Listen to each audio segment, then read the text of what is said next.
The slide deck version is another way to access the same core information, but in a more visual format. This may be helpful if you prefer seeing the unit broken down in a more presentation style format, or if you want something that's easier to talk through with a PLC or planning team. Okay, so one of the main pages is the essential questions and showing your potential novel studies. You also have the grade emphasis, skills emphasis page here, just like you see in the spreadsheet. You do have these bookmark pages to help you kind of navigate through the different sections. But this first section is the unit overviews, very similar to what we saw in the spreadsheet. And everything is kind of color coded in this one too. So the pink is for the first unit, which is similar to what you would see on this page. The second unit is in green, third unit is in blue, fourth unit is in purple. So you should see that color coordination happening throughout. The next section is the unit resource page. So that is, again, very similar to what we saw in the spreadsheet. Anything that could be hyperlinked is. And again, you see pink for first unit, green for the second unit, etc.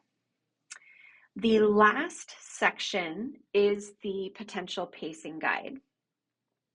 So again, one thing I really want to emphasize here is that this is a day-by-day pacing guide, and it's probably the piece that can feel the most specific, but it's still just a guide.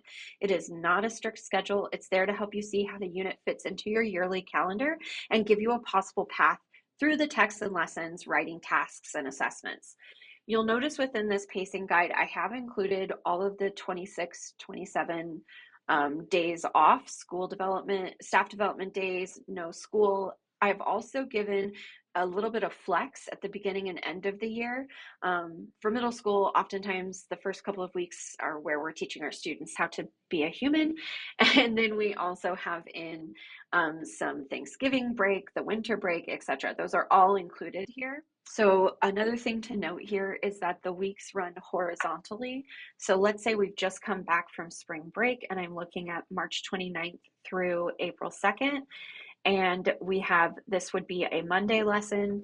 Tuesday we're off, we're meeting with that same class again on Wednesday. So here's the Wednesday lesson.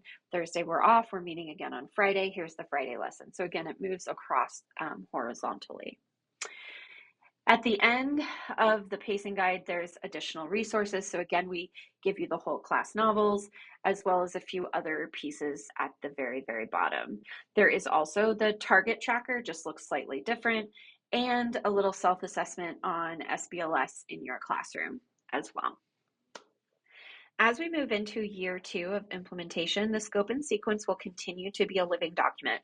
We will keep refining it, adding resources, and making adjustments based on what teachers are learning from using the curriculum with students. So because of that, you may want to make a copy of the version that works best for your brain so that you can plan and annotate and change as needed. At the same time, it's going to be helpful to check back on the main version occasionally to see if new resources, novel guides, or updates have been added.